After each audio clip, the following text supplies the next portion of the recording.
นะครับคุณนีน่าหมอแมตตี้ครับ Are you all right, Chanti? COVID. I see something around your neck. Do you have something broken? Oh, no. I have COVID, but not broken.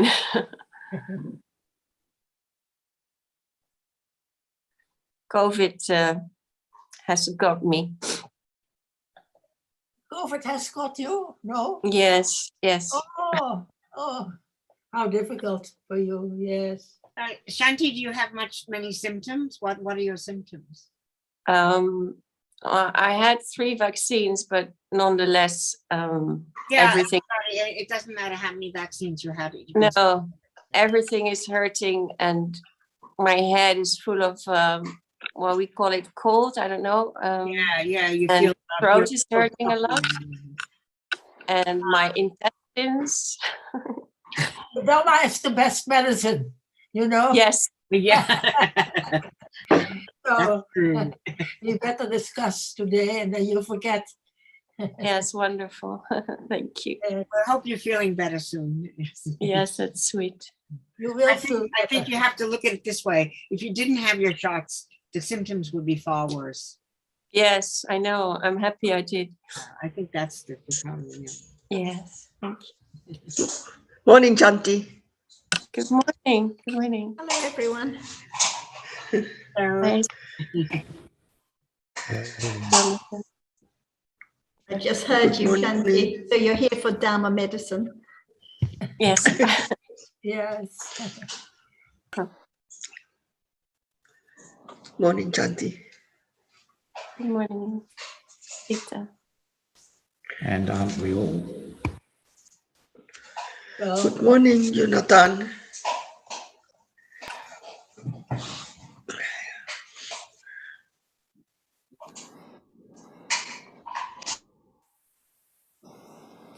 Sawadika ทุกคนค่ะ everyone.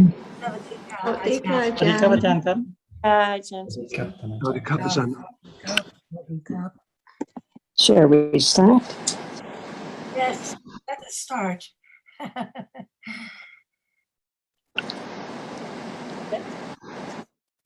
Shanti was just saying she was unwell, so we were saying we're all here for the Dhamma medicine. I have something, Sarah. Go ahead, Nina. Yeah, well, I was considering the many good points given by Lina about the development of understanding. She has so many good points. But Ajahn says all the time, no expectation. And she will stress a lot of letting go, but because it's all by conditions and all the realities that arise and go away so very quickly. So there is really no special method you can follow. But then Lina is quoting a text, which is a very strong text. You have to develop as if your turban is on fire, or we can say in modern terms, as if your hair is on fire. It's a real strong expression. So I can understand that people may wonder what is meant by this, since we can't do anything. There's no we, no us, but still practice as if your head is on fire. So I think it's helpful if Ajahn could say something about this text.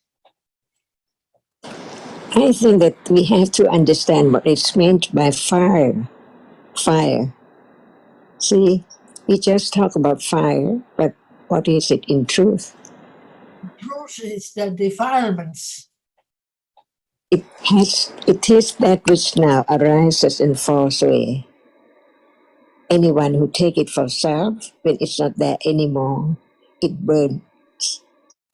It's so unpleasant because it's not true, but we cling to it. The more there is clinging, what about the fire? It keeps on. more and more glowing. And where are us? Not at that any moment at all, only wishing, wanting to have something, but not understanding what is that which one wished to have. At moment of understanding what fire is, if this moment is permanent, as we like, as we think, no danger at all. But the truth is not that at all. The truth is that nothing is there. It shows up as so very pleasant, it's object of attachment, but actually it's gone. What is left is just desire to have more and more of it, while it's not there at all. Is that not a kind of fire? It burns. At that moment of wanting, clinging, is it pleasant? Or without that at all, it's much more calm, no trouble at all. But at moment of taking something, desire to have it, to belong to you, what is that? What is now belonging to anyone? That's why we have to understand what is meant by fire, the fire of ignorance, the fire of attachment, the fire of dosa, lobha, dosa, and moha, or moha, lobha, and dosa. It's there all the time, unknown. Even right now, is there any clinging, any wish for I to understand this or that? Understand what? That which is now appearing, or that which is not there anymore. But it's the truth. That's why to understand what is there now as it is, to develop right understanding, whether it's fire or not, when there is ignorance of that which burns up all the time by thinking about it, clinging to it as it's there, me all the time. But actually, nothing is there from moment to moment, only different conditioned reality. And ignorance is a fire because it cannot understand the danger of it. Just wanting to have it, clinging to it so much in the day, in life, from moment of birth to death, from life to life. If there is no death at all, no birth at all, can there be any unpleasant moment or pain? Or what is there from moment to moment and gone unknowingly, even right now? The sound is gone. So we just think about that which is conditioned to arise. It's only thinking, only idea about what is there now. And the absolute truth is that it can be directly experienced so that it cannot be object of attachment anymore by different degrees of understanding. Because akusala has been accumulated quite so long, so very thick, so very sticky. How can it be wearing away little by little from hearing, considering, until having more confidence of the truth that without the moment of directly experiencing it, even we just talk about the arising and falling away by conditions, suddenly pop up by conditions. Even right now, the popping up of a reality does not appear yet. So the fire is not taken for that which is so dangerous, because it burns unknowingly all the time to condition moment of attachment, clinging, on and on and on. Never stop at all. From this object to another object with ignorance and attachment. So when there is no understanding of the danger of it as fire, we think that we live happily. But what about death? It can come any moment. What about loss? It can be any moment as well. Because now what is lost is that which has a reason and then gone instantly. All the time. Is this true? To be known that actually when nothing arises at all, can there be I see, I hear, I think, I like, I remember?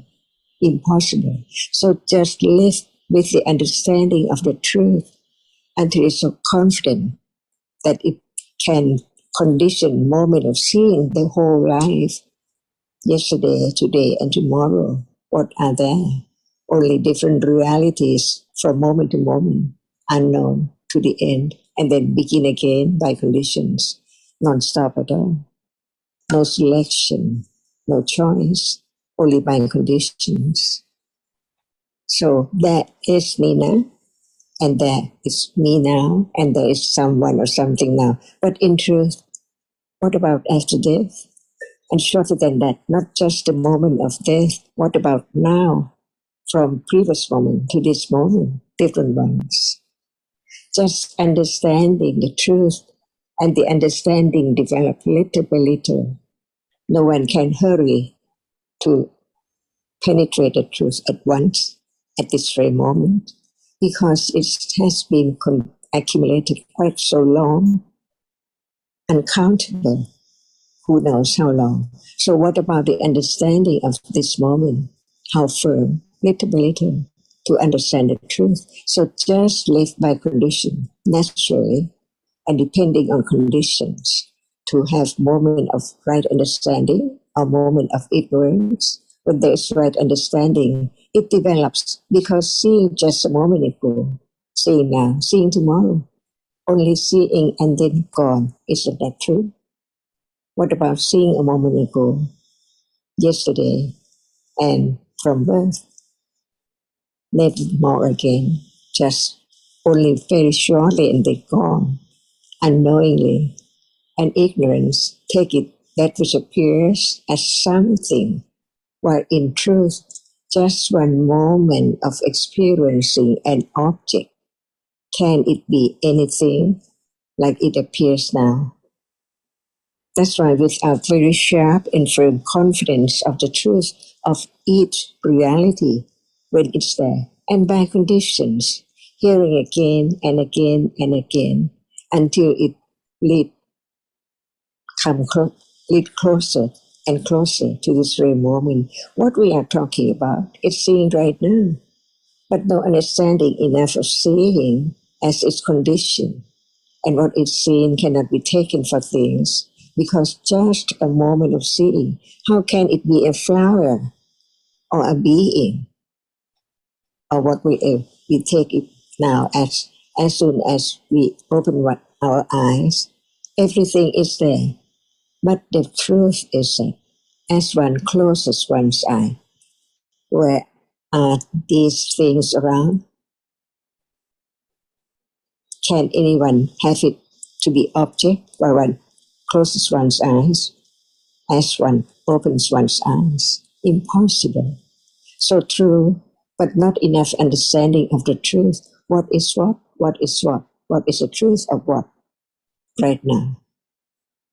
Seeing with the eyes open, and when the eye closed, it does not appear as shape and form, only just light. Is that right? But so many, many light, not just a very short moment of light as it's seen. That's why the reality which appears does not appear well because of no understanding of its truth. But actually, what is seen is only that which is now impinging on the eye base, conditioned moment of seeing, just only that very tiny object from moment to moment. And this is the rapidity of the succession of the reality which is conditioned to arise and falls away in split second. And that's why each word is to be considered carefully, whether is it true, is it false or a lie, or the truth is that at moment of seeing, only seeing, right understanding begin to understand the truth of what is seen in order to let go the idea of things, people, and whatever is taken for the moment of seeing as usual because of ignorance and because of not understanding the truth of seeing and the object which is seen. And this is life through the 6 doorways.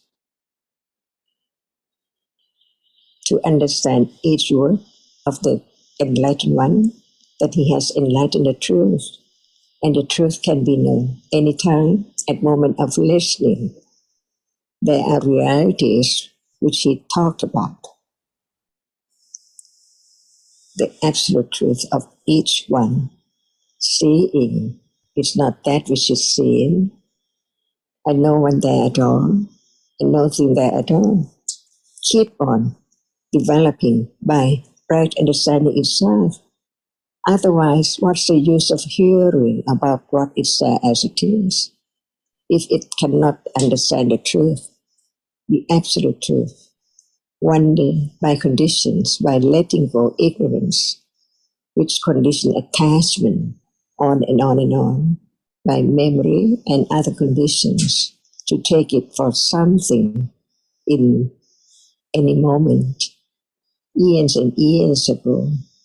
So it's just a moment of developing right understanding naturally, because right understanding knows that each moment is conditioned.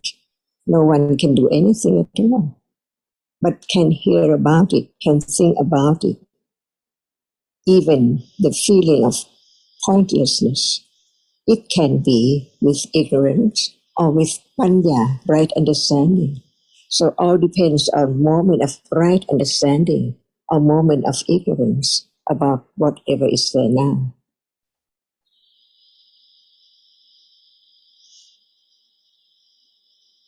When it's without right understanding, it's because of ignorance and attachment to the idea of self, which cannot have that which one wishes to have, permanent reality, permanent me or I, or friends or what, everything. So begin to understand that actually there is Nina, there is Sujin, only this life, for sure, no more after death, and no more before birth, until there is birth by conditions to have different characteristics, different moment to be named as this, as a person or the other person, friend or enemy or whatever. In life, just that, and then finished, no more. So what's the use of just being born and die? Nothing's left. Only the new one, the new conditioned reality succeeds from what has been accumulated in eons and eons ago, including this life. So next life would be as the conditions of the past and this life. Who knows when? It can be any time. No one as Sujin anymore, no one as Nina anymore. But what about the next moment? To be a bird or a cat, a fish, deva, or in hell or whatever, by conditions. Who knows the past and the future? What is known is, as long as one lives this life, one knows about this very moment and take it for permanent eye. But actually, all Dhammas are not self, not anything, anatta. To understand just the truth, this is the way to go on the path leading to understand the truth of what is there. When there's more development of right understanding, firmer and firmer of the truth. And that is the moment of letting go, little by little, to live naturally with understanding. When there are conditions for such moments, moment of understanding directly of that which is now appearing.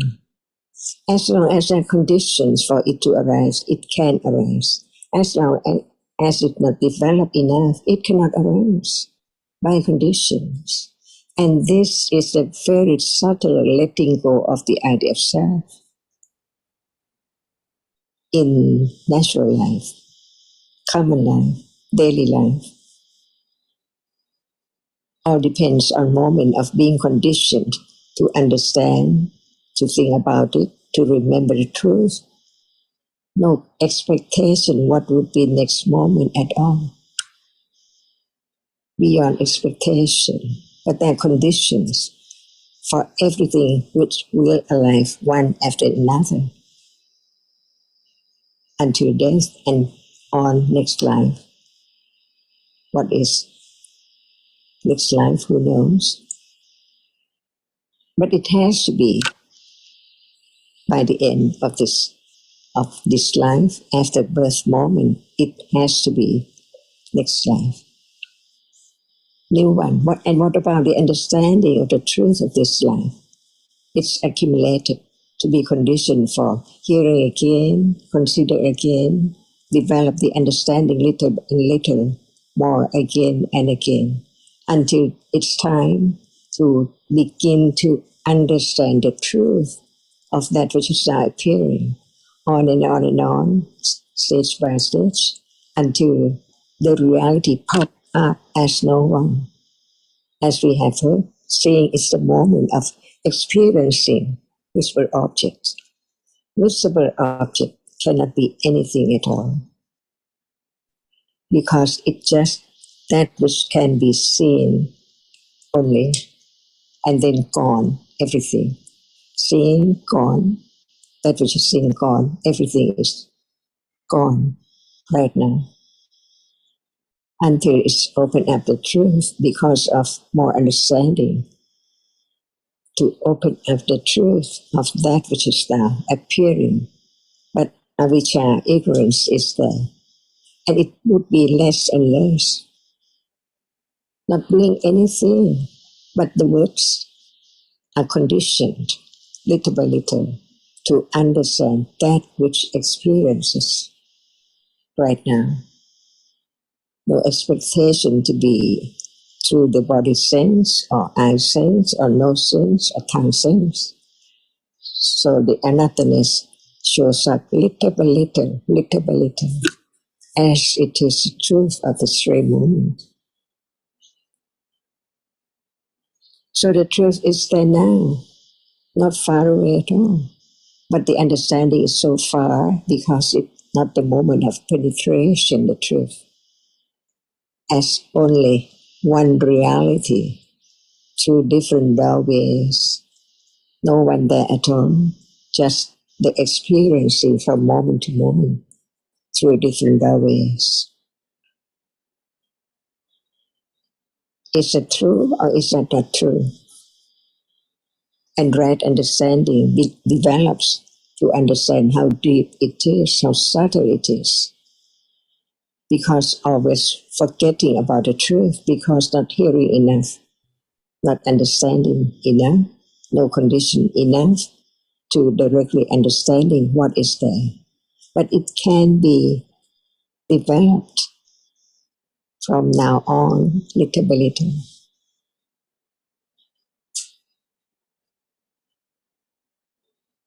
And now can be any moment in the past or now in the future.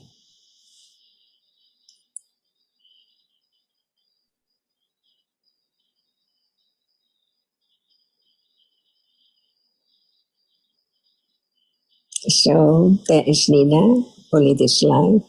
There's Sujin, only this life.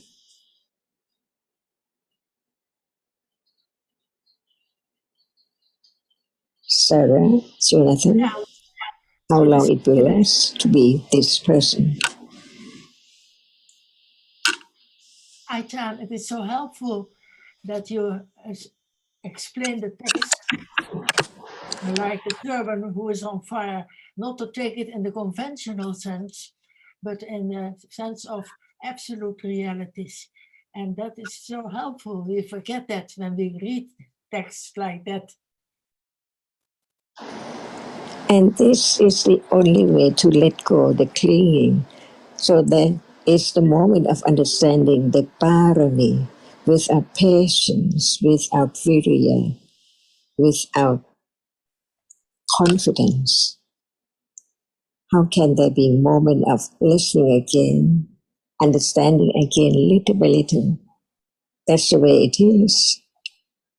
So true, truth, to be truthful to the truth, it has to be only the subtle way as the fourth noble truth. So very subtle, so natural, so common, so daily.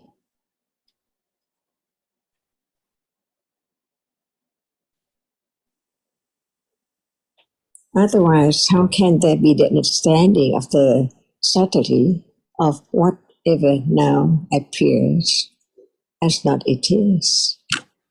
Begin to understand the truth of each one as no one there at all. Seeing is conditioned to see right now, and hearing is there by conditions to arise to hear, not to see. Each one is different at different moment too.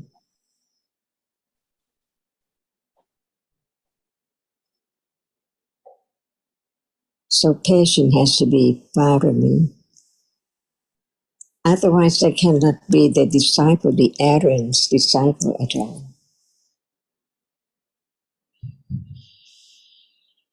From life to life, how patient. From life to life, how truthful, strong confidence, letting go. At moment of letting go, the truth of that which is the object begins to develop, to be opened up little by little, to understand that it's there. In the when it appears clearly, the first stage is not the understanding of that which arises in false way, because it hasn't been experienced before at all. The truth of that which is no one, no thing, only the reality which arises and experience already by conditions. But no one there, see, while now they're seeing the finger and legs and so on. So a person is seeing, I am seeing. But in truth, in order to understand the absolute truth, no one is no one at all. Seeing is just seeing at all.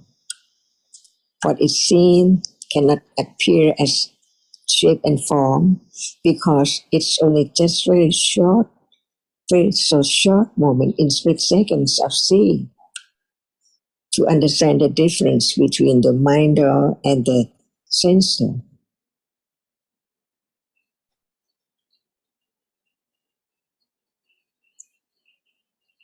And Panya can penetrate the truth of that which is now. That's why all this, the errant disciple doesn't have any doubt about the truth at all. Because the development of understanding years and years and years, conditioned moment of enlightenment unexpectedly. And the object is not known now at all because it's not time, it hasn't happened yet. So who can expect to have such and such to be object of understanding? And that is the clinging to the idea of self unknowingly. But when no one can do anything, no expectation, who knows what next moment would be, can condition moment of letting go.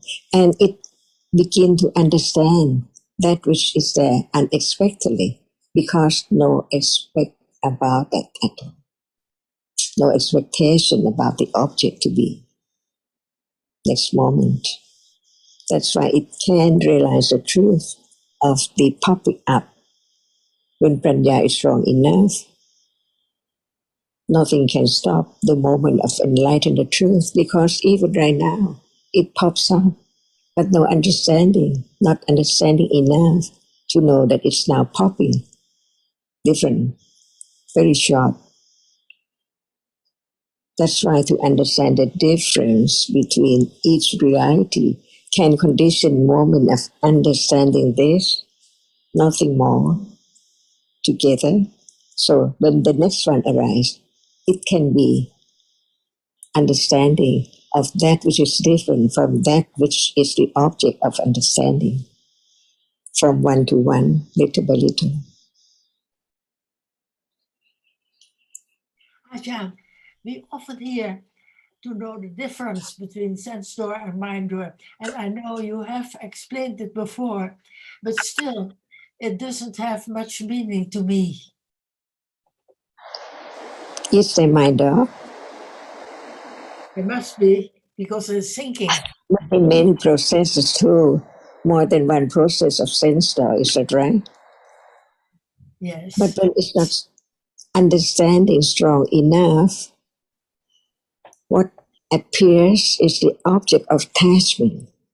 But when there's more understanding that what appears is not that which is seen, it's only the nimitta of moments of seeing, not count about the other process in between too. We don't talk about the mind and the idol or the idol process together, but it's there because so very rapidly arising and falling away. But learning to understand the absolute truth. What is the truth? This is the way to begin to separate, to understand different realities through different doorways. And little by little, there can be direct understanding of what is there now, unexpectedly. But the understanding which is there, understand the difference between the intellectual understanding about hardness and that which experiences hardness. Just very, very vague, but it's the beginning of understanding about just one reality at a time. Hardness does not appear as finger or table or anything at all, because the characteristic of hardness is the object with by the understanding of the truth at that very moment that it's hard, only hard, not a rose or bed or window or anything at all. Beginning to understand the absolute truth, because if it's not true, it cannot show up as it is, just one characteristic at a time. Even so, by nimitta, the succession of not just one process, but many processes, uncountable. That's why we begin to understand the subtlety, the truth, the wisdom of the Buddha, who developed great parami in order to experience the truth, which is there now unknown, tightly covered up by ignorance and attachment. That's why at this moment there is attachment to sanya and feeling and sankhara khanda arising together and vijnana. That's why he taught about everything as it is. There must be upadana of the five khandas. It means that it's always there by conditions. Even right now, when feeling does not appear as just feeling, it's there unknown as a reality, because the object which is heard is now appearing, or which is sound which is appearing.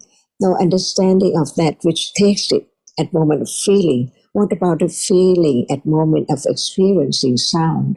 It's there, but when it's not the object, how can it be known? So what can be known is only that which appears as it is. Even there's feeling and memory, but it doesn't appear as the object. So how can there be the understanding of it that it's only a reality which marks and remembers what is there? But it's there already at moment of seeing what is what. The rose, the chair, the room, the drawer, and whatever is there. So soon, but it does not appear well at all, just all together at once. So how can it appear as it is? Just no one and nothing, only one reality. Is it right? One reality is so real as it is. It's hard, it's sound, it's visual object. That's right. Learn to understand the truth, to let go ignorance and attachment,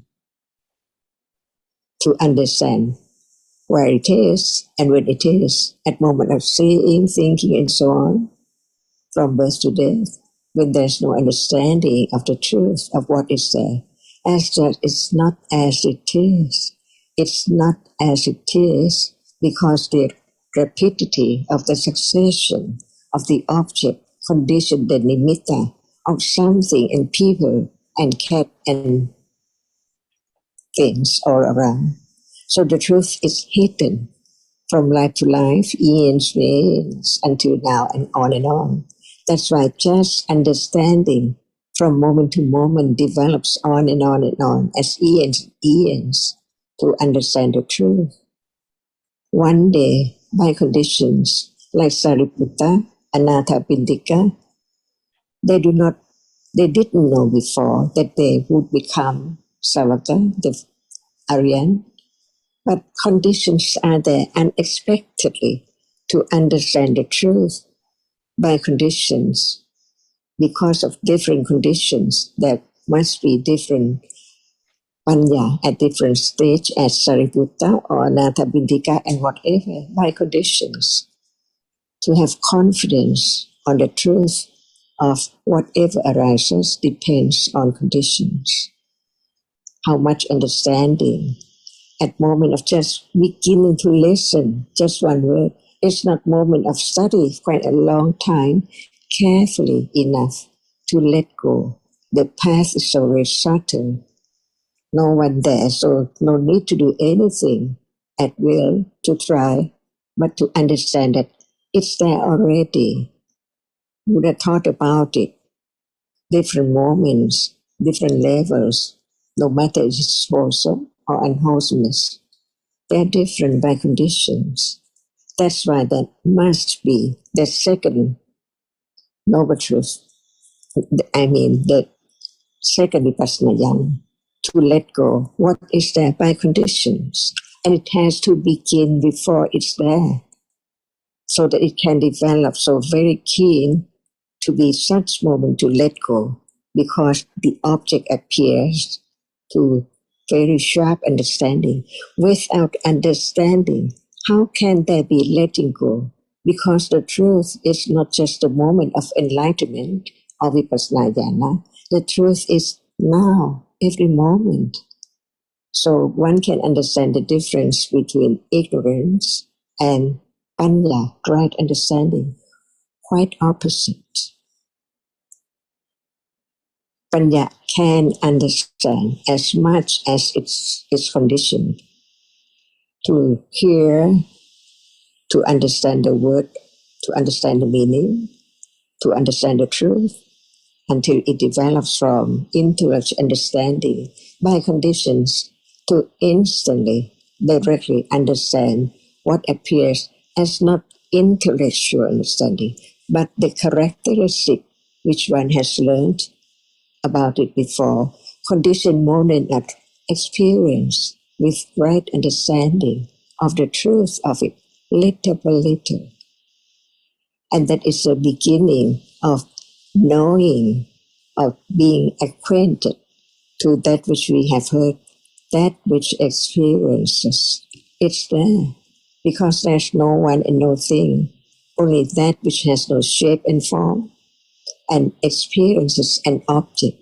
And the object, when it appears well, appears just one at a time, not just like many flowers in this room, or people and things around, friends and people, not like that at all. And understanding is there, beginning to be acquainted more and more to the characteristic which is of self. Little by little, and it's now developing to be that moment, who knows when, by conditions. But it has to be right understanding of the truth of this very moment as it is. When this is now appearing and we don't understand it and think about other things, how can there be the understanding of that which shows up as an object, but no understanding? The rapidity condition the form and shape to be known as something, bandhati. See? So understand each word that it means about this very moment, no matter what. Seeing this moment, hearing at moment of hearing. And when we talk about moment of hearing, there are so many moments with mind or process in between, with the understanding of the word and the characteristic which is now appearing.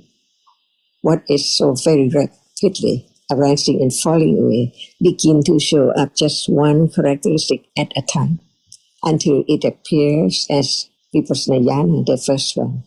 No one at all, as Buddha said. That is so true. Only one moment of experiencing an object. So no doubt about the experiencing, not me, but it sees or it hears or it thinks before it can appear clearer and clearer and clearer. Otherwise, what is meant by Vipassana Jnana or Pariyatti, Patipatti, and Pativeda, all about now, anytime, like what happened in the Buddha's time. When one came to see the Buddha, listen to the teaching, what about the accumulation that has been accumulated to condition such and such moment, not understanding enough to become enlightened, and only when there is a moment of experiencing well, because the understanding is strong enough to understand it as different one, and so on, as Buddha taught about the truth, stage by stage, not to have wrong understanding, not to think that one can do what can one do? No understanding of the truth. So in other That is words, there as not me or not anyone at all.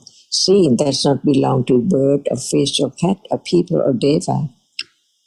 It's just a moment of arising to experience visible object. And since it arises and falls away so rapidly, all appears as nimitta, taking it for something permanent, wanting, not understanding that it's not there anymore. So when one likes something so much or hates someone so much, those people cannot follow us next life. But the accumulation of attachment, ignorance, and aversion follows one, condition different moments for next life, in next life, on and on and on.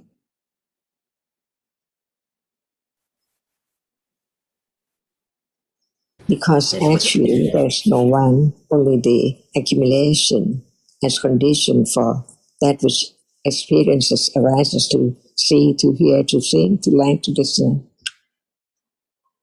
From moment to moment, from day to day, from year to year, until the end of the soul.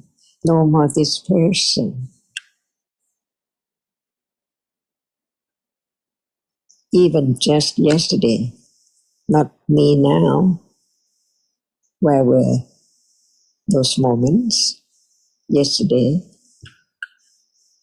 completely gone, never to return. Is this not true? So the truth can show up to understanding at different level, as sharp enough to penetrate that which arises and falls away, stage by stage.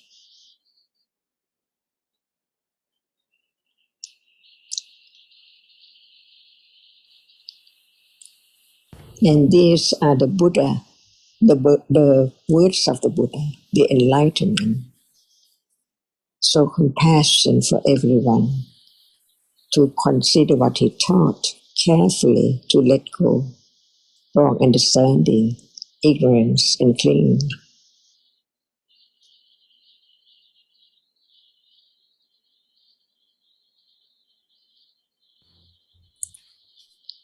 in other words, instead of saying practice as if one's turban is on fire, we can say understanding has to develop because there is lobha and other defilements at almost every moment.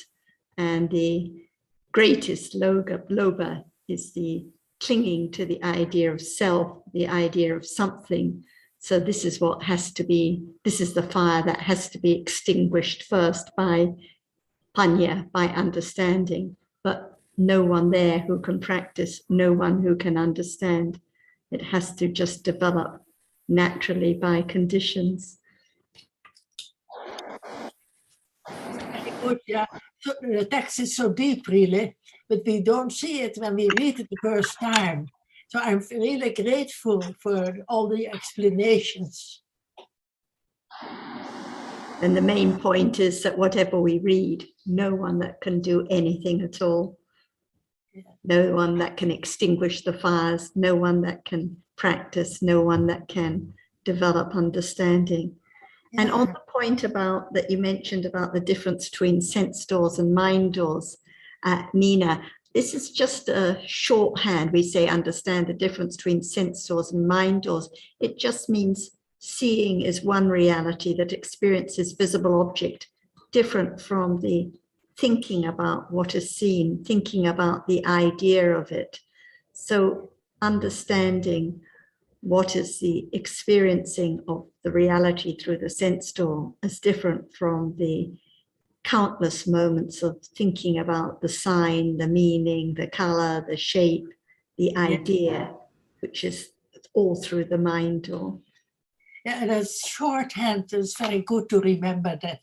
Yes, it doesn't mean literally understand the Bhavanga Citta, that is the mind door reality. It just means understand those dharmas which experience through the sense door, like seeing, and what is experienced, the visible object, quite different from the idea that is thought about through the mind door. Yes. Yeah.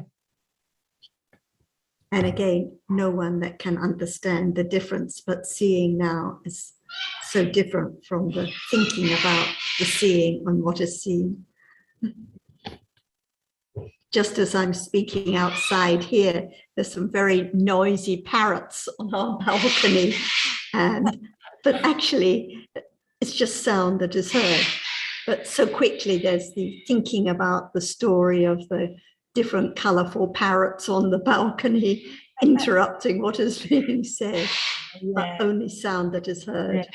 So this is the understanding what is that which is experienced through the sense door, just sound, different from the countless moments of the idea about the shape, the thing, the bird, the sounds, which are all through the mind door.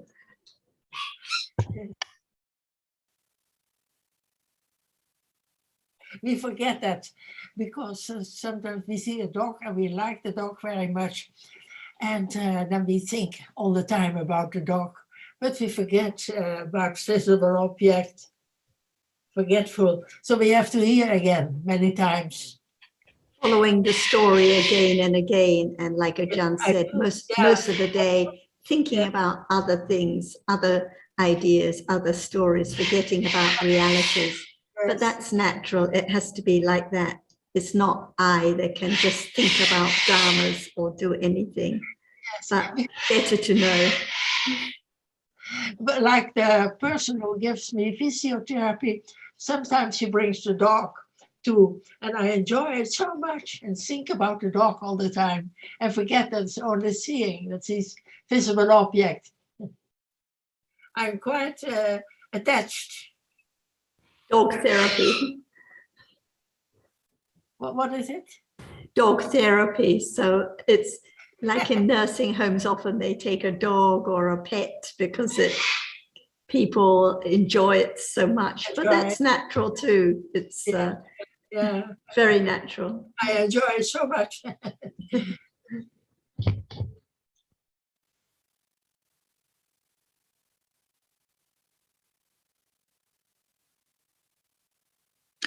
You make me think, Nina. The Buddha once said, "Sukha karmani bhutani." We're pleasure-seeking creatures. We love pleasant things and to see, to hear, to smell, to taste, to touch. So we're often, the Buddha used the phrase "Sukha karmani bhutani." We're pleasure-seeking creatures, and that's what leads to the fire all the time. There's always the fire burning of as Ajahn has so eloquently spoke about today, of lopa, dosa, and moha. So that leads to the fire. And just a small point, it's not a major point, but because the word there is seesaw, which relates to the head, it's not a turban. Charaya dittha seesaw. Seesaw means the head. So the head is on fire. But as Ajahn was saying, it relates to the passions of lopa, dosa, and moha, especially lopa, or sometimes called raga. Raga is interchangeable with lopa, and raga is same as the Thai narak. It's the same word as lopa, and it also means red and passion.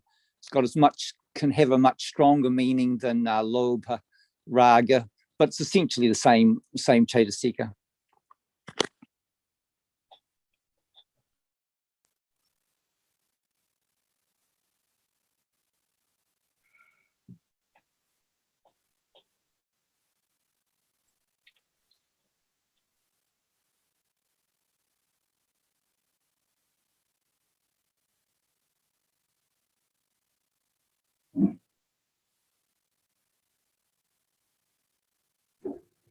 Yes, I found a sutta reference to the clothes or head being on fire.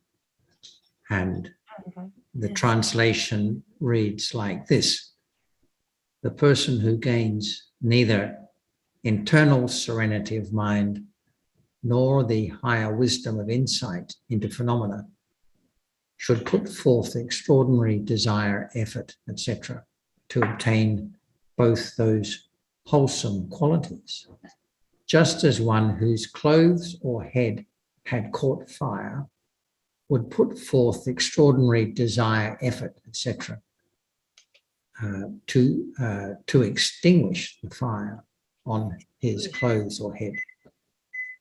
So the person should. So to my understanding, it just means that it should be treated as a matter of the utmost urgency. The words that are used by the Buddha, such as putting forth desire, effort, zeal, enthusiasm, it ends with mindfulness and clear comprehension. So that's obviously a reference to the development of understanding. And as we know, this is not something that can be done by means of conventional effort. It happens by conditions only. Yes, we always think of the conventional sense and forget about absolute truth. Well, especially when we see words such as desire and effort, enthusiasm. But when those words are included along together with mindfulness and clear comprehension, then it helps us to realize that they can't have their conventional meaning. And of course, it's all reference to wholesomeness, because it is the development of serenity of mind or higher wisdom of insight that is being referred to. Yes, that's what Lina asked in her questions. Where is the effort, she asked. She was wondering about it. As we were saying last week, it's the wholesome effort. It's the kusala effort that arises with kusala citta. It's not the case that conventional effort can lead to kusala citta.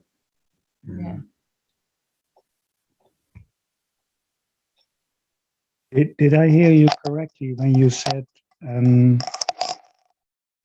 turban on fire is related to extreme desire to understand? It uses the word desire, but that is a translation of the Pali term chanda, which we've discussed here. And it, as we know, it means interest. So we should develop extreme interest. Yeah. Extraordinary is the word he used in the translation. Not extreme, extraordinary. Ah, So that's special, different. special effort, special desire, Interest. effort, zeal, etc. Right. Sometimes And the developing of extraordinary interest is done by intellectual understanding. Well, the desire and effort being and enthusiasm being referred to are those the mental factors of those names that arise with kusala citta. So it's chanda and virya and piti, etc., that arise with kusala citta. Right. No, because you said it should be. Should did put I understand forth. you? It should be the extraordinary desire should be developed. Well, it says that the person should put forth the extraordinary desire, effort, etc. Yes. So this is the conventional way of referring to the development of those wholesome qualities. Not the conventional way. This is using conventional language to refer to the development of wholesome qualities. Right. And Thank you.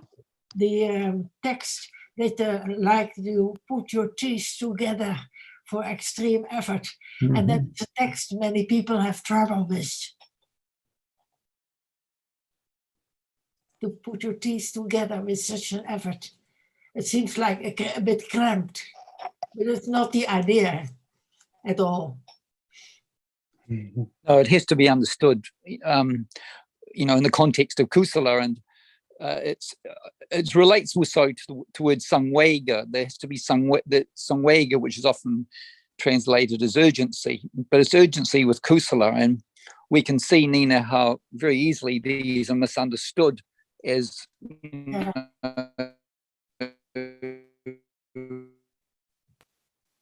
relating to conventional things like chanda we know can be both kusala and akusala. It's usually, I quite like the word zeal, but it's not the word, as Ajahn has said, and you have talked about this too recently, Nina, that the word is not the reality. We have to use words to convey these truths, but it's easy to get, think that the words are, what word should we use here, extraordinary effort or extraordinary desire or whatever, but they can be misleading when we think of these different conventional concepts of words that we use. So it has to always come back to the understanding rather than the words, although the words we know are essential and are important, but they are not the reality. And I think Ajahn has talked about this many times, that the word is not the reality, and this needs to be understood. And all these texts need to be understood in the context of kusala and panya, rather than a person putting forth effort or whatever. It's not easy, I don't think, especially in the beginning, to tease apart all these different realities and understand them in the context that they are being conveyed. That is not an easy thing to do. But as Ajahn has always said time and time again, we need to listen carefully, consider carefully, so that understanding can develop gradually.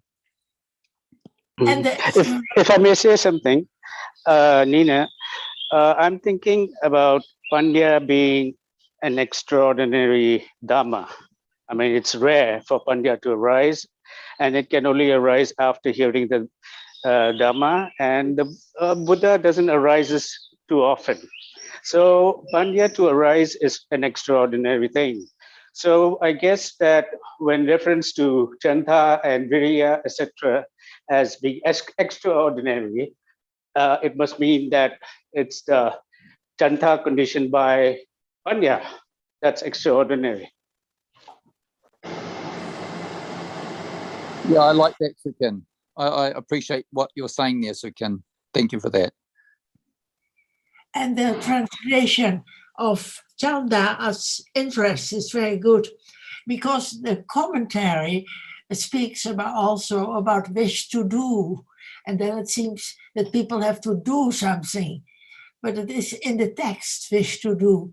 That is the trouble. Just on that point too, Nina, Ajahn was talking about this earlier on, using the word sawaka, and that's a listener. We're not karakas, which are doers, and people often get confused that it has to be a karaka or a doer. It's not a doer, it's a listener, and it's a listener that carefully considers what is to be achieved by right effort. But as we were alluding to before, that this is so easily misunderstood or construed into somebody doing something, or the karaka. It's not the karaka, it's the sawaka who listens and considers carefully to put forth the right effort. And even then, when we use all those words like that, I believe they still can be misunderstood. So we need to, consider carefully and listen carefully and discuss so that these matters can become clearer. I think, Nina, that wish to do and desire, they can be misleading, like last week when Lena was mentioning wishing to become a sotapanna or wishing to leave samsara. We think that this is wholesome because we read about these terms, but the wholesome interest has nothing to do with wishing or desiring anything. So yes, as Sundara said, the interest, the chanda can be kusala or akusala. When it's with lobha, there is lots of wishing, lots of desiring, but when it's with panya, no desiring of anything, no wishing for anything, no hoping for anything at all at those moments, because it's the letting go of the wishing, the letting go of trying, the letting go of doing anything. I'm always, But yes, I Sundara always said, think of interest, interest, chanda, the translation. but Sundara said, we need to consider carefully. How is that to be understood if we can't do anything? How can we consider carefully? How can someone advise us to consider carefully if we cannot do anything? Tanajan, I'd like you to, I was just going to say, Tanajan, look, I'd like to hear what you have to say about that in response to that question. Tanajan Cup, did you hear that question? Yes, about considering carefully, because you see that just hearing the word chanda, is it careful considering about that?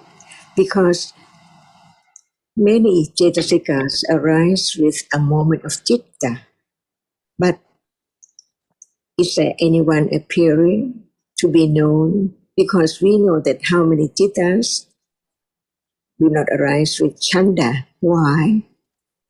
See, there must be reason to condition just that very moment to be with or without such and such cetasika.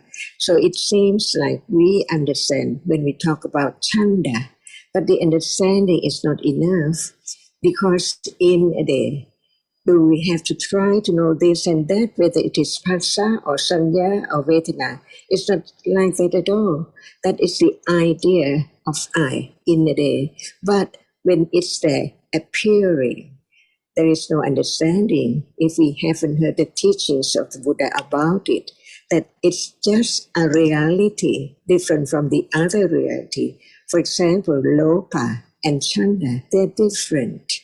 So what is chanda? It is the moment when there is the interest of something, like you go to the kitchen and then want to do something. It's a chanda with lopa, because there must be chanda interest to do, and lopa is wanting to do too. But lopa cannot be wholesome, but chanda can be the interest in wholesomeness or unwholesomeness, in understanding or ignorance, depending on the cetasika which chanda arises with. That's why even chanda is chanda. It can arise with how many cittas? How many cittas do not arise with chanda because no hetu, and so on. In order to learn about it as not self, and which is different from the other moment, But when there is what is strong enough, means that it appears so that it can be known. Like when you enjoy the food very much, it is lopa, even there is chanda too. That's why no selection at all to understand this or that, but to understand the differences between each reality. Citta is not cetasika. We just learn from book, in the book. But what now is there? Citta, is it no noun? Or any cetasika is no noun? Where is the memory and where is feeling? And where is the chanda? Or where is the manasikara and so on? It's not just try to know it, but when it's there, without the understanding of the truth about it before, it cannot be known as it's not me or anything.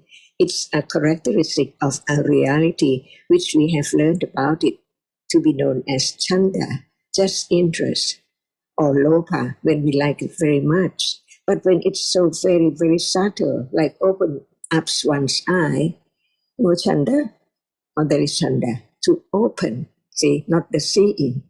This is learn to understand the truth of all dhammas as they are so very different, very subtle, that only when it appears and there's not moment of forgetting the truth that we have learned, developing the understanding not as name, but as a reality, because lopa is different from dosa. We don't have to call it, oh, this is lopa and that is dosa. But the characteristic of lopa is not dosa. That's why when it's there, even we don't say anything out, but the characteristic is to be known little by little.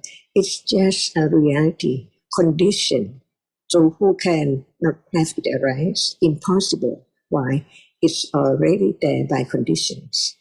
And then it falls away instantly, unknown. That's why learn to let go. What is there is just for a moment, no matter what, loba or dosa. And life will begin to be easier to take what is there as it is. Less desire or clinging as much as it stays quite a long time. Just only when it's there and then gone. And when there's more and more considering, wisely that we use the word considering, to not forgetting about the truth of it. It's there by condition. Who likes to have dosa, who likes to have those loka, and who likes to have avijja or ignorance, not at anyone's will at all, just by conditions.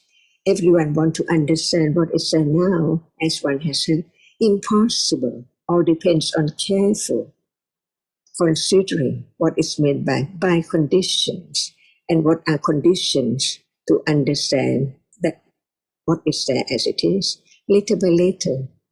No expectation to understand it instantly, experience directly the arising and falling away, but only right understanding which can let go little by little, the clinging to that which appears as something. This is the point, as something. Even chanda, see, is something, but actually it's just conditioned, a conditioned reality to be just interest. When it appears, it depends on how much accumulation of understanding to understand whatever, not only chanda, to be just a reality, and learn to understand the difference between that which experiences and that which cannot experience. It seems like everyone knows hardness cannot experience anything, but no understanding of hardness as nothing, just hard. It's only hard. It is moment of that which is hard to arise and show up as it is hardness, only that. This is the way to let go the idea of something, because it's wrong understanding. It's wrong idea to take that which is not there as something which is there when it's not there anymore. And what is the truth can be developed by moment of understanding, little by little, to have more confidence. Never try to do anything, because, for example, when one thinks that one can have try to have chanda or interest of this and that. What about that moment? Chanda is there already, unknown as it is chanda, but the idea of I try to have it.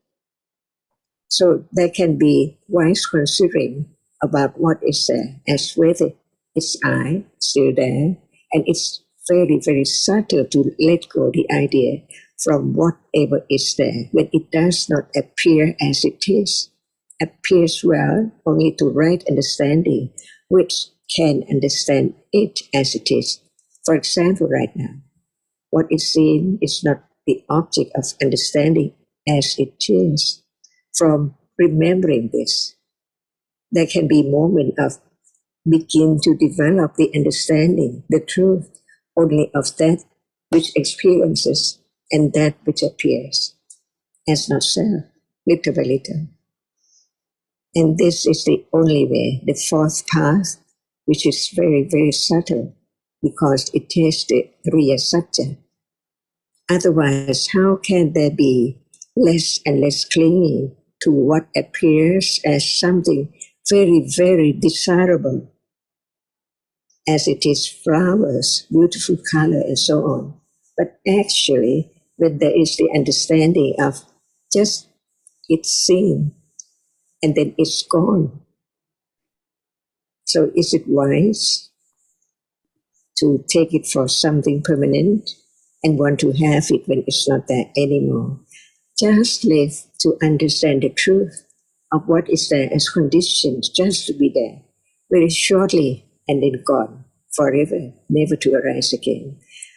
This kind of understanding develops by itself, little by little, in daily life, makes life easier because what is there is by condition, just very shortly, very shortly. So why take it for something very, very real as something, but actually it's not there anymore.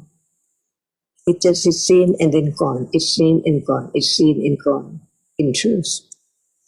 And whether it's there chanda or not, from the teachings of the Buddha, there can be moment of seeing, no chanda, no interest to see this at will, because it's there already by Dhamma, and there are only 7 kinds of citasika arising, enough to condition the moment of seeing. But after that moment, more citasikas to condition the moment of experiencing that, but not see it, not perform the action, the function of seeing. Just learn to understand life, and this is the way right understanding develops. To understand the real life, natural life, at any moment by conditions.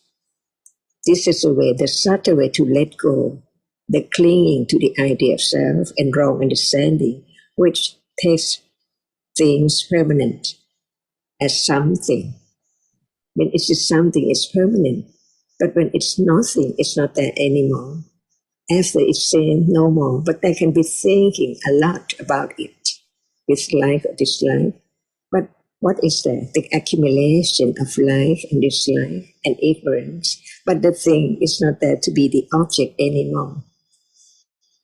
That which is there gone, never to return at all.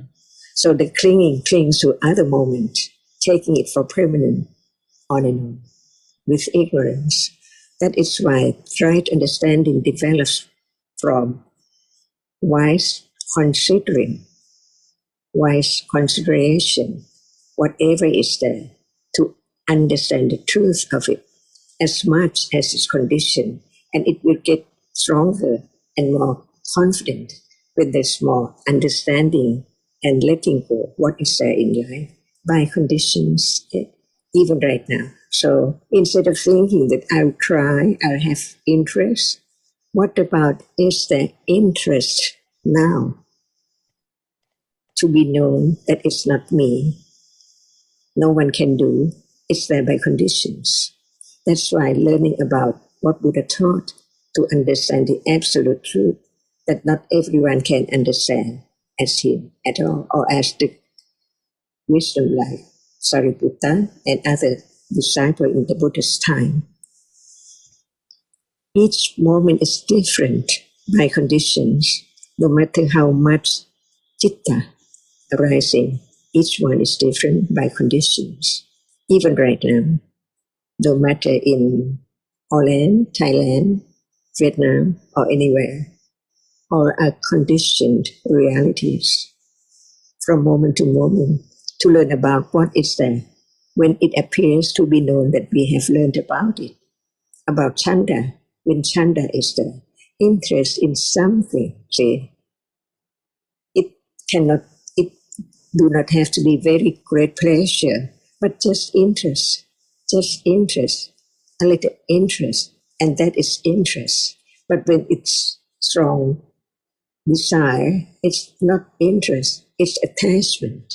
See, little by little to understand the difference. But when it appears as the object, no word, because the characteristic shows up as it's different from other reality.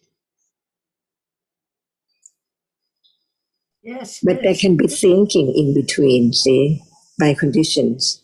That's why no matter the daily life, natural life, or the moment of directly experience the truth, no matter what level with sharper and stronger understanding, it's the same, the object is the same, but the truth, which hasn't been experienced before, shows up to have more confidence of its truth, that whatever Buddha taught about is just like that. It arises, it falls away, but by nimitta. It seems that listening to you, it seems that the I is constantly getting in the way of seeing the truth. The I is getting in the way of understanding, and that's something which Sorry, happens the all the voice time. is very soft. I couldn't hear well. Would you speak a bit Um, louder, please, Mark? Thank you. Yes, it seems that All the right. I is getting in the way of the truth, of the understanding all the time. That's what's happening. When Sundara says we need to consider the Dhamma, the I in the I is addressed. I hear the I addressed, and that's not I think what he means, but that's the I which is addressed is getting in the way of the understanding. Well, I'd just like to say, Mark, that there is no such, I'd just like to add quickly, Mark, before Ajahn answers your question, that there is no such thing as the I. So the I can't get in the way. That's an illusion. Yes, well, Moa is getting in the way. That's right. It's saying the same thing. Well, yeah, there's an idea of the I, and that's what Mark's referring to, the idea of self. Okay, all right, okay, I hear that. The idea of self potentially gets in the way, but that is that will be more ignorance. Yes, but it's happening. And it's happening. It's happening a lot. It's happening constantly. It's in the way all the time. Right. And it likes, and for some reason, because it likes to be in the way. So it's when someone says I or we, the moa grows. It's addressed and it grows. I think, Mark, what you're saying. But Mark, since there is a realization that the idea of the I getting in the way, you realize when it happens, that's a step in the right direction. Yes, I understand. Okay. Thank you. And I that's think, how Mark, it what you're was saying, for all of us until we heard the teaching. Yeah.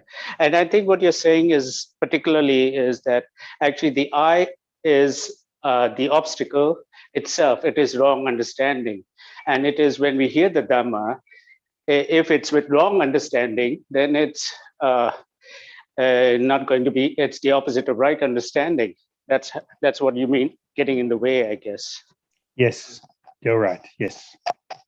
Even if we don't use the words I and we, even if we read or say, consider carefully or develop understanding, immediately there's the idea of I should do something. But actually the reminders to develop understanding or consider carefully mean by hearing about the Dhammas now, the realities that appear at this moment, there can be wise considering, there can be understanding by conditions, not no you that can do anything about it at all. But like now, listening to the teaching about different realities like Chanda or Virya or Lobha or Dhammas as anatta is a condition for considering and understanding to develop. And if there's no considering, understanding won't develop, but not I or you that can do anything at all. So Yes. whatever we read or hear has to be with the understanding that no one that is doing anything at all. But like you say, that idea of I gets in the way, whatever is heard, whatever is read. And this is the fire, the main fire to be extinguished, Right. as we discussed, but not extinguished by I or you, only by the development of right understanding, by conditions naturally, the very gradual wearing away of the knife handle, the understanding develops with the patience and confidence. Yes. Sarah, in his case, he's recognizing where that there's this the awareness of the thought of the I getting in the way. So that's a step in the right direction where he's understanding that there's an I, there's a thought of an I all the time. And that's a step in the beginning. It's a good step. For a moment, and then Right, countless moments of clinging again to the idea of I. So that's why there has to be the beginning again and again, and understanding has to develop again and again, because the idea of self, the strong clinging, is so deeply rooted. The fire is there again and again. So just a little bit of understanding is not enough. It has to develop firmer and firmer to really let go of that idea of self, I doing anything. Yeah, but Betty, I think what you're appreciating is it's there, no matter how little it's there, right? That Mark sees the danger, the obstacle that he calls the I as the obstacle. Right. So there is some understanding. Recognizing that there is recognition on his part, there's awareness on his part that the I, there's an I there. He's recognizing more and more how the I gets in the way, or the sense of the I, the idea of the I. I think that's what he's basically doing. Is that correct, Ma? Yes, it is. Yes, it is. Yeah, but what Sarah is reminding us is that one moment followed by a lot of more I. One moment of understanding, usually followed by a lot of. Right, exactly. Yeah. Yes, and probably so I recognize the I is getting in the way, but there are also moments where the I is there as well, but it's not recognized. I don't think you would come back every week to listen to these discussions if there wasn't an appreciation of the value of hearing more about dhammas that are anatta, the dhammas that experience objects, and those dhammas that don't experience anything, no self to be found. So there has to be an appreciation to keep listening. Yes, thank you.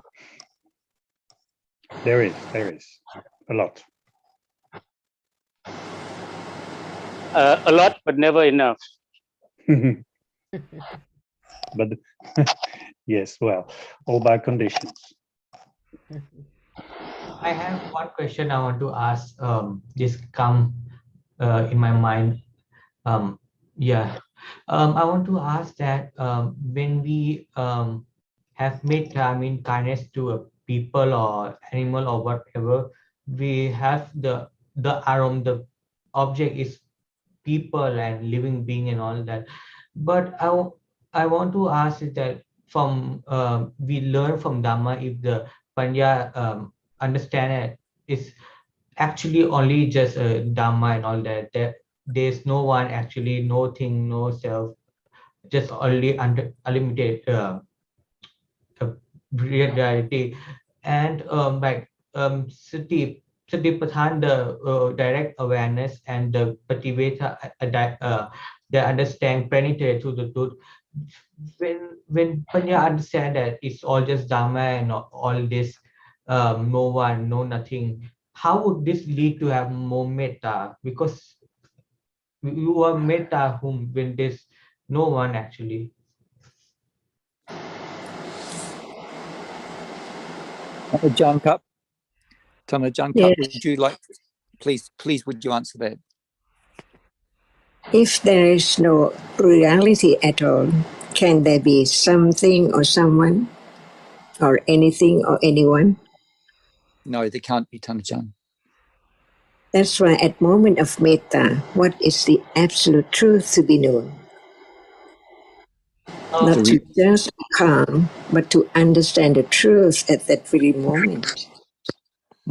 What is there at moment of metta? Someone or just the reality which has its characteristic as compassion? Be friendly, different from moment of having irritation or anger. The truth is not at the other or with the other, but it's the moment of experiencing what is there that one takes for oneself. Attachment, when there's no one, so it's who's me. Anger, the same as metta, when there's no one. It's just a reality. And the understanding, the truth is that no one there at all. When there's no one, there can be more understanding of conditions of different moments as different people with different ideas. Would anyone like to harm that, which is not anyone at all? What's the use? But when there is kindness, it means that even there are different realities, they are not known as no one. That's why be kind to what is there as ignorance, attachment, no understanding, as this or that, different ones, but actually different accumulation of different realities. So what is the absolute truth? Kindness is real because without the realities arising and falling away, there cannot be anything or anyone. And the truth is that no matter we take that by memory or shape and form of something, but the understanding of what is taken for something is different realities. Like that which is seen, that which is touched, that which is heard, they are so real, but there are different conditions to be different moment, to be someone or something, some people. And understanding what is taken for people and things, different realities, unknown, as it's not there anymore. And the truth is that is there any nimitta or no nimitta at all? And what is nimitta? Without reality arising, can there be any nimitta? So there must be the absolute truth. And since it's different from other things, we take it or understand it as different ones from birth to death. But they are absolute realities. Kindness, compassion arises and falls away, as whatever arises and falls away. And the idea of things, the idea of people is there when there's no understanding of the truth. But when there is the understanding of the truth, there is still what is taken as different people because of different characteristics, different accumulation.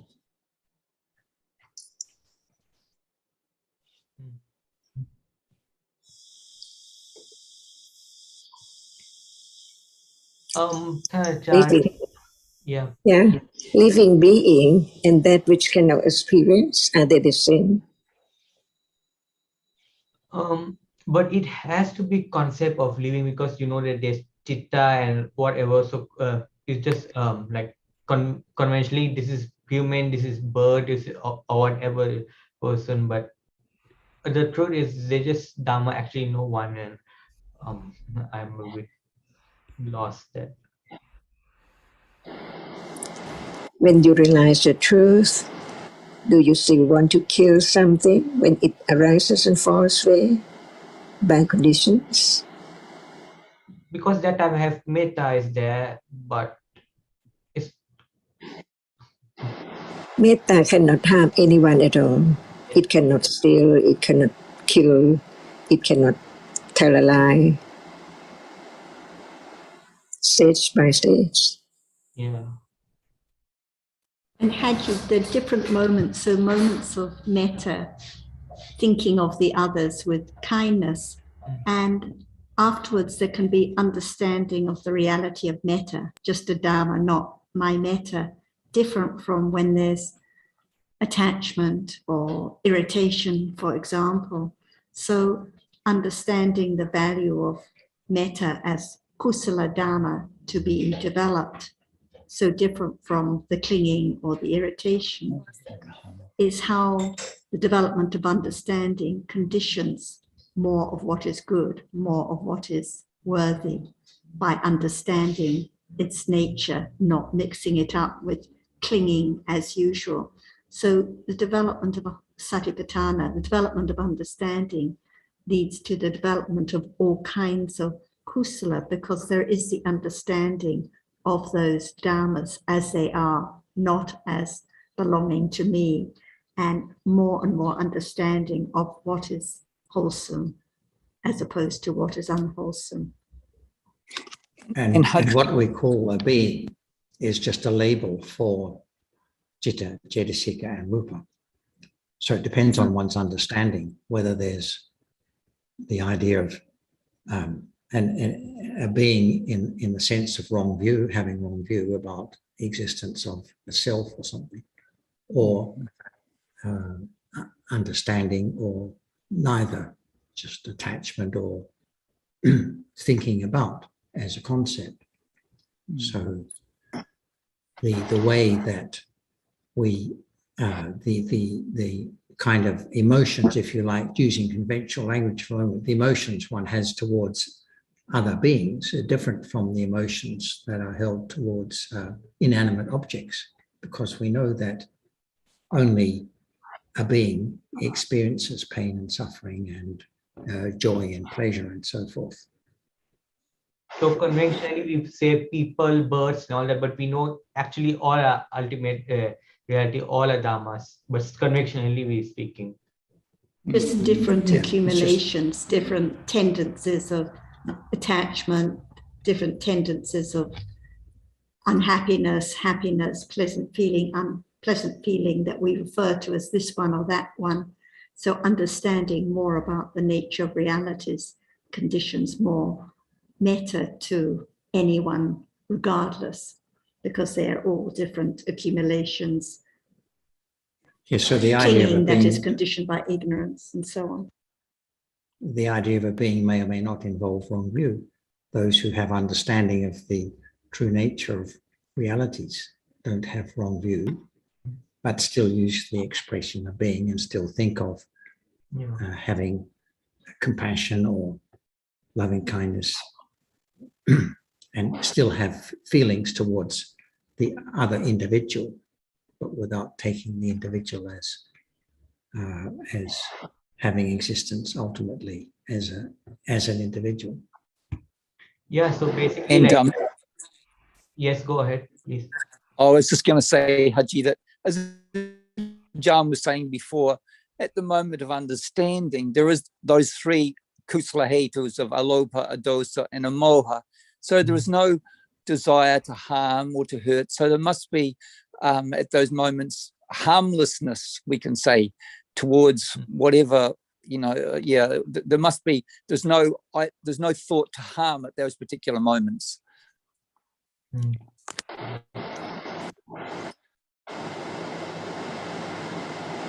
And the more understanding that develops, the less thought about why did they behave like this? Why did they do that? Or how could he speak in this way? Or how could she say that? Because there's the understanding more and more that there are just different dharmas arising by conditions.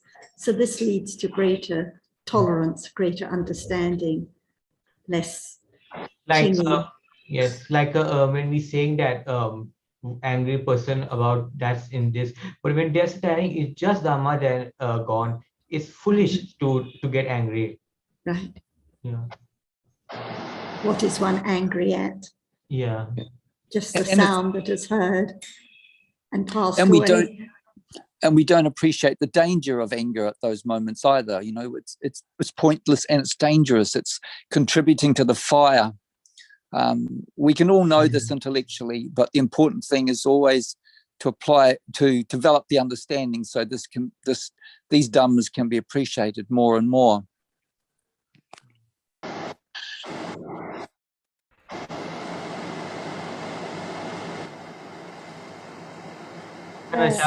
May I ask a question, just a short one actually, and it's to Sundara. Sundara, that was an interesting observation that you made earlier about the value of being a listener versus a doer, and I didn't quite hear the terms for the listener and the doer. But I just wondered if maybe you could comment on whether that listening state also can be a condition for maybe restraint and patience, and that's part of the usefulness of the listening. Yeah, I would certainly say so. I guess, like, just briefly to comment on some of the Pali there, that there's so much in the Pali, like the word upasika. It means to go up towards and listen. You know, when you hear the word sawika, it means a listener. And we talk about the mahasawikas, the aggasawikas. It all relates to attention to be paid to the teacher. And of course, we know the ultimate teacher is the Samma Sambuddha.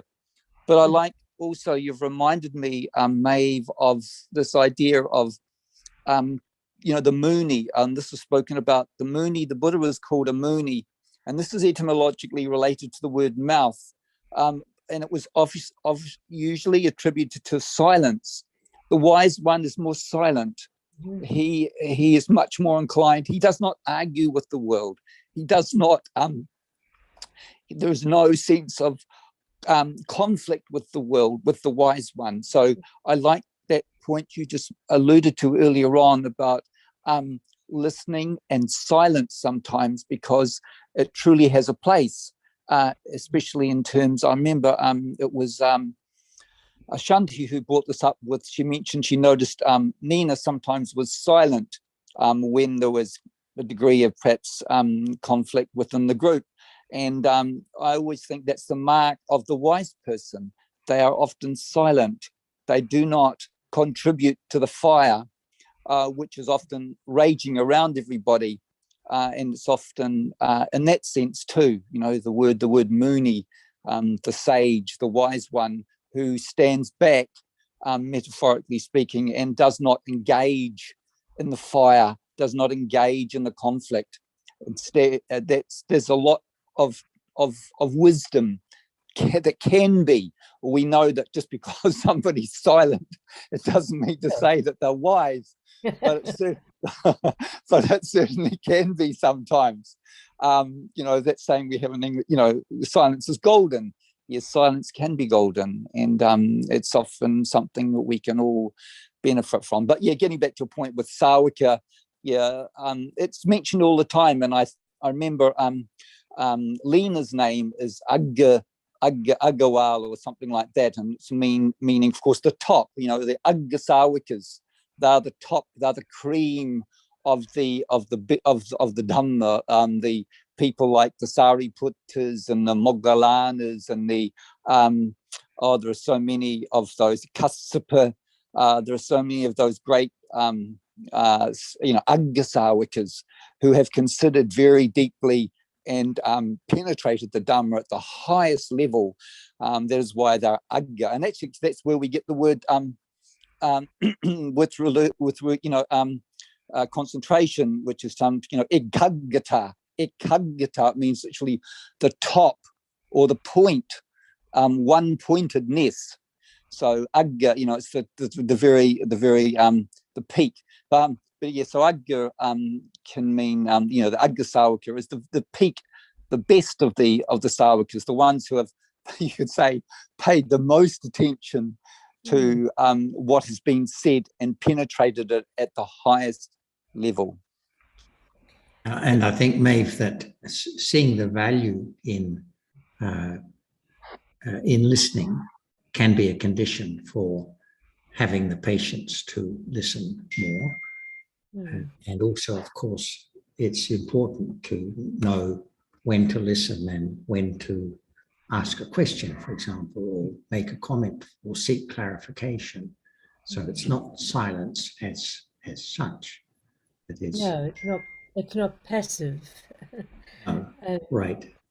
And I think an earlier discussion when Mark was asking about what does careful consideration mean, I think there's a connection there as well, that deep considering.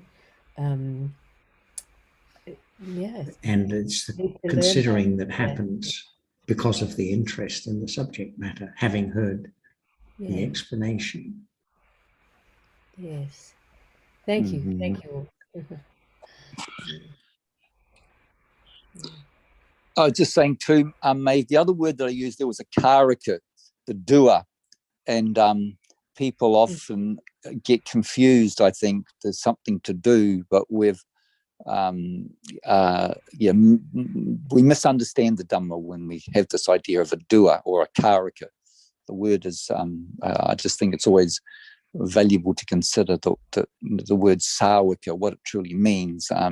As I mentioned earlier on, there's the idea of the upasika or upasika, the female version or the male upasika. They are ones that go up towards and attend carefully to what is being said. They're not they're not the ones who do something, the karaka.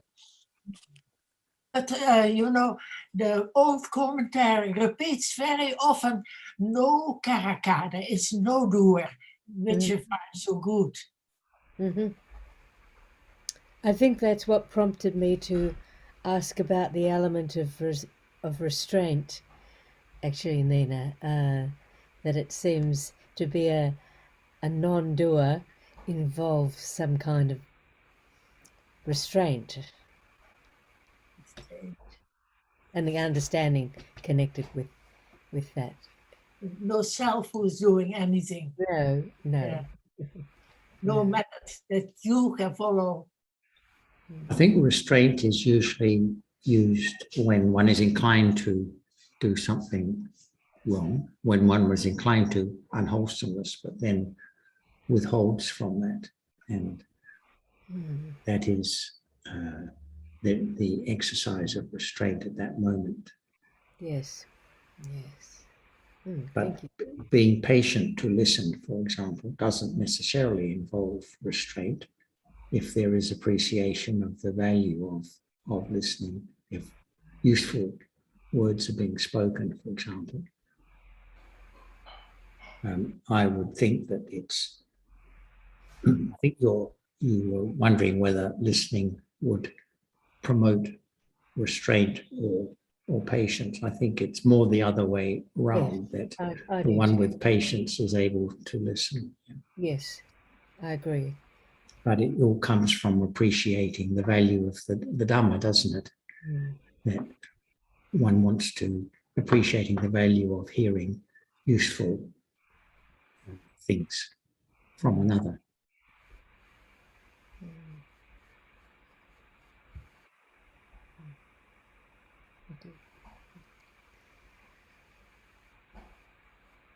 I just wanted to add something to Mark on the question of putting forth desire and effort, because and enthusiasm. And I just wanted to mention or to emphasize, I think may have mentioned already, but that string of qualities ends with the qualities of mindfulness and clear comprehension. So whatever putting forth extraordinary means, it has to accommodate both the desire, effort, and enthusiasm, and the mindfulness and clear comprehension, which we sometimes think of as putting forth effort to have mindfulness and clear comprehension. But here we see that mindfulness and clear comprehension are also part of the things to be emphasized, to be seen as a matter of urgency. Thank you.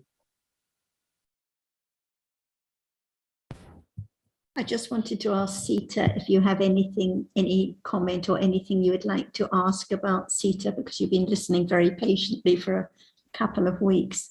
So when we keep talking about how there are just different realities, those which experience and those which are experienced, no one that can do anything, no one that can understand, no one that can be aware, just different realities for their understanding to understand. Anything that is not clear or anything you'd like to ask about or anything you disagree with? No, I agree 100%. I'm considering thinking over it and to see. And there was something that was puzzling and putting the puzzle, and I'm gradually correcting my understanding and on my way. Perhaps after 1 or 2 months, then I'm be familiar with all these words. There's chittas and chittasikas. There are not so familiar. Now I'm getting familiar with it. Thank you so much, Sarah. We talk about how there are just different realities, no doer, no one who can develop. It means that life just consists of different chittas and cetasikas, which can experience an object, and different rupas, like visible object or sound, which cannot experience anything. And that's all there is, just these different realities arising and falling away. Anyway, we appreciate that you're coming back again and again and listening and considering carefully.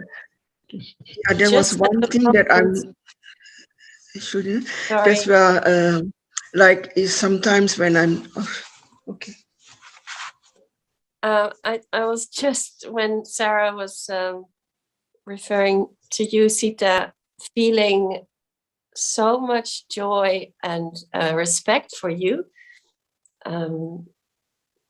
because it's such a big shift. Reminds me of a book title, Shift of Paradigm. And it's so courageous. And well, it is by conditions, yet, yes, I'm very happy. And well, just wanted to express my head's a bit full, the joy of this, the mudita, for your courage. It really is courage from where you came from when you started. And well, that's a little bit how it was for me.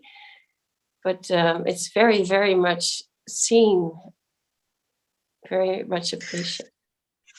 Thank you, Chanti. I also have this trying to correct this confusion that I have. And I used to do, that's why first the word I have to realize that it is a form of communication, that I have to, these habits. This habitual conversation with I is only a form of conversation. I have to get used to it first. And secondly, when you start with, because it's the first approach we use is also always I, that I have to make a retreat of this word, slowly understanding, considering. Just getting used to the fact that there are just different dhammas, not the situations, the stories, the people that we're used to, does take a lot of considering, a lot of careful understanding and wise reflecting. So it doesn't matter how much we use the word I or don't use it, but just beginning to appreciate that there are just different dhammas now, like moments of seeing, arising, seeing what is visible, falling away, moments of hearing, moments of thinking about what has been seen and heard, and that's it. Yeah. So And it there's does also take one. a lot of reflection, yes. Yeah, exactly. That like sometimes I used to in the but I would start to say, that's why I have to use the word I again. Sorry for it. It's like sometimes I do a lot of chanting and different kind of chanting.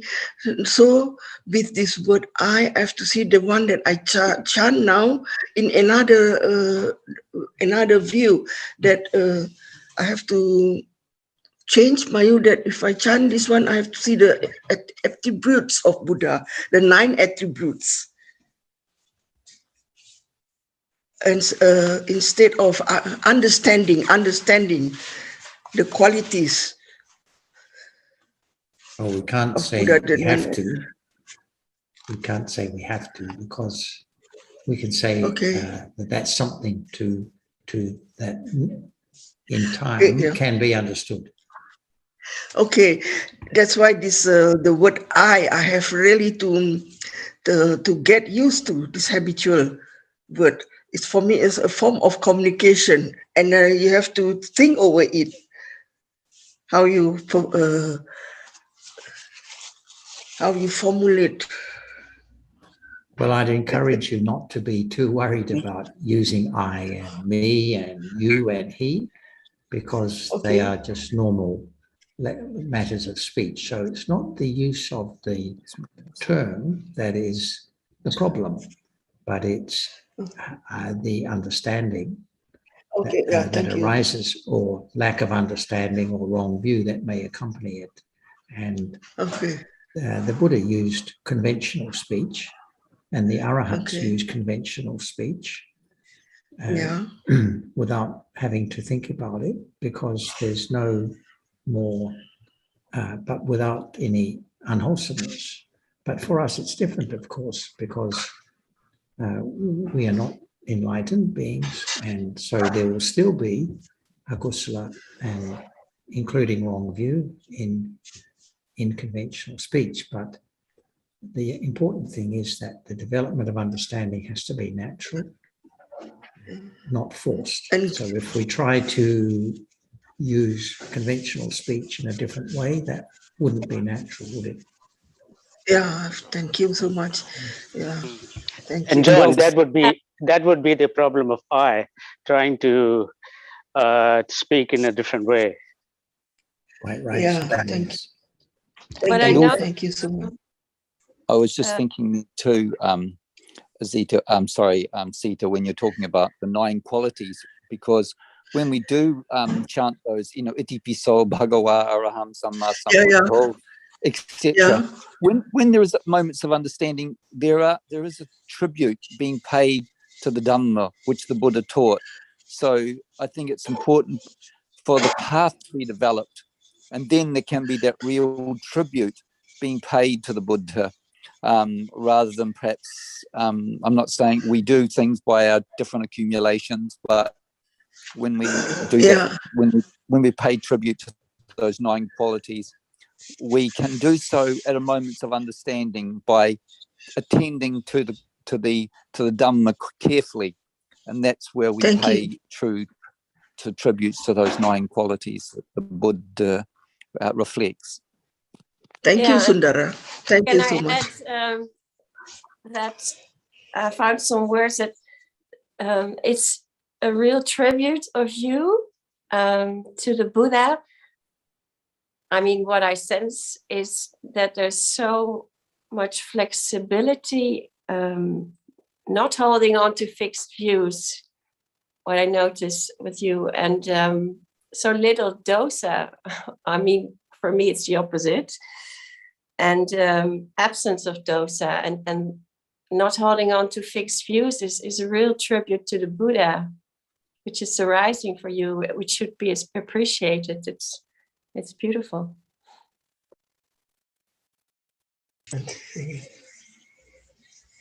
Thank you, Chan.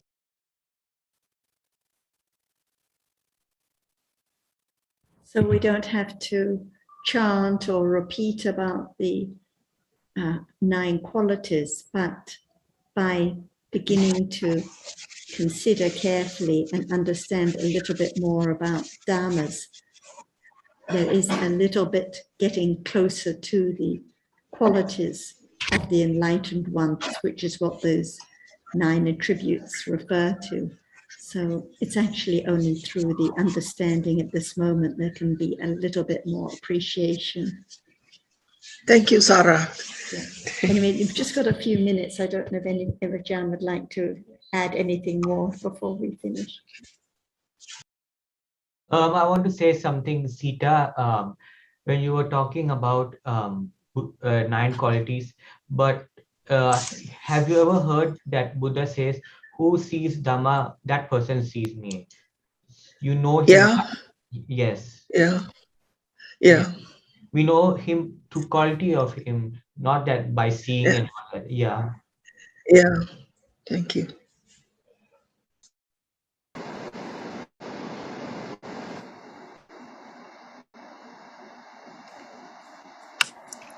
Ajahn, would you like to say a few words before Yes. time is up? Thank It's the chanda now.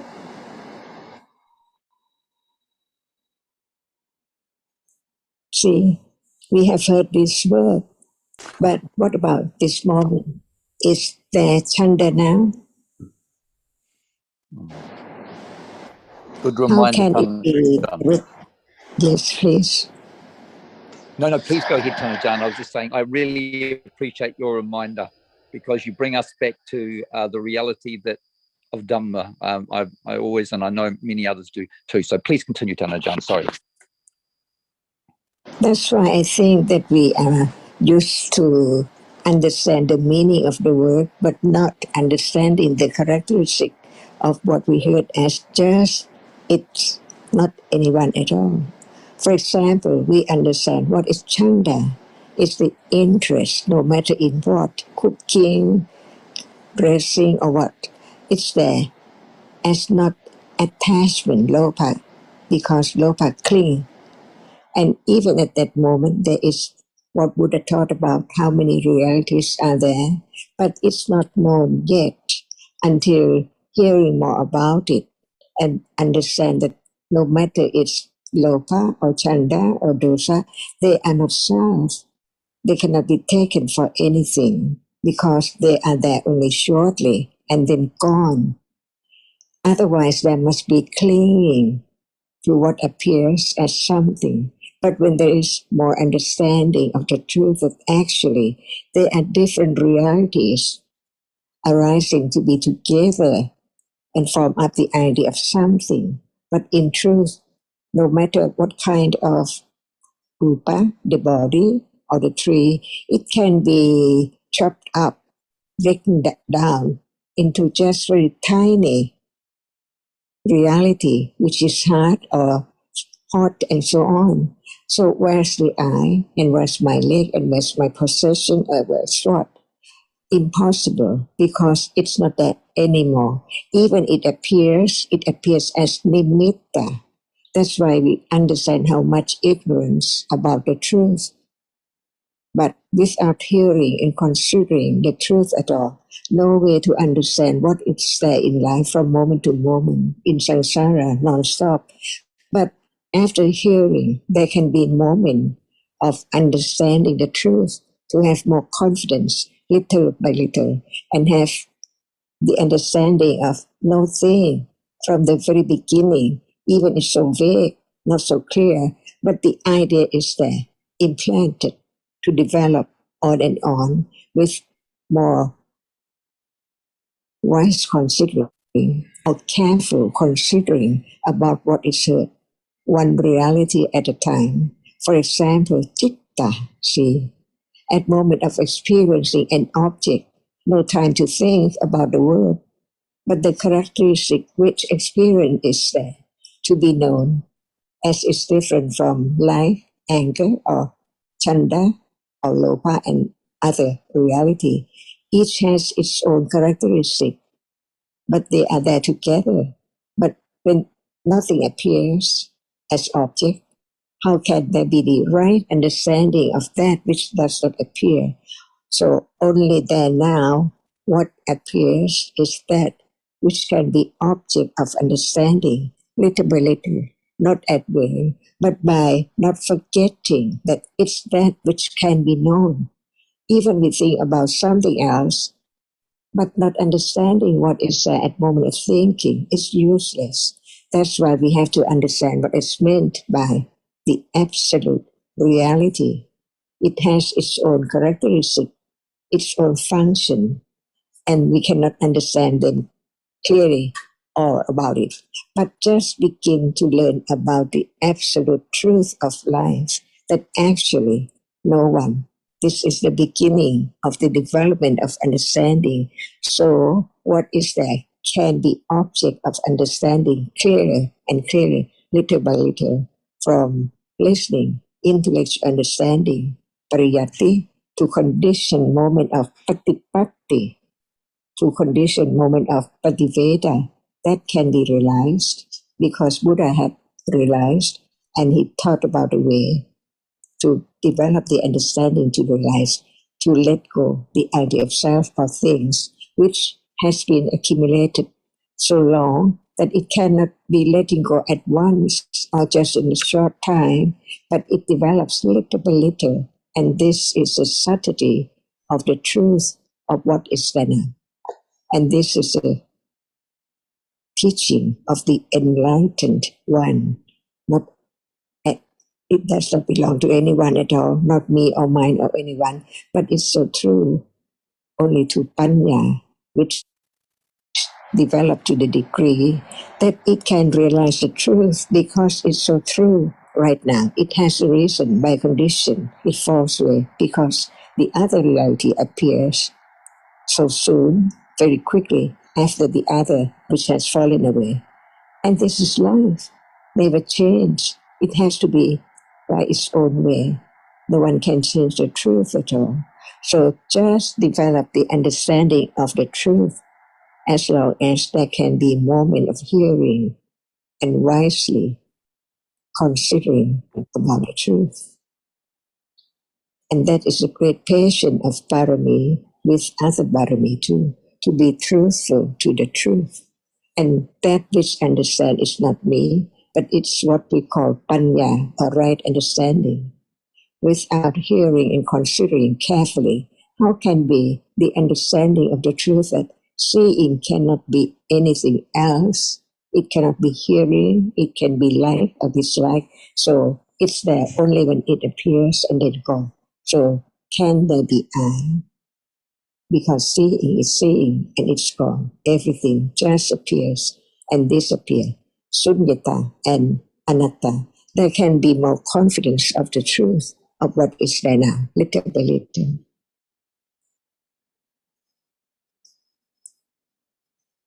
Just talk about the truth to be reminded that actually even what we are talking about is there, but it's not known. For example, manasikara, attention, or chanda, interest, or lopa, clinging. What we have heard are there now from moment to moment, and it can be known when there is more understanding of the truth. I think that it's time now. Swadika. สวัสดีครับ Thank you very Thank much, you, Ajahn. Ajahn. Swadika. Of Gumpa. Thank you. Thank you. Thank you, Ajahn Suchin. Thank you, See you Ajahn next Suchin. time. Thank you. Thank you, everyone. Everyone. Thank you, Ajahn everybody. Sachin, so much. Thanks, everybody. Thank you. Thank you and goodbye. Thank you, Charles.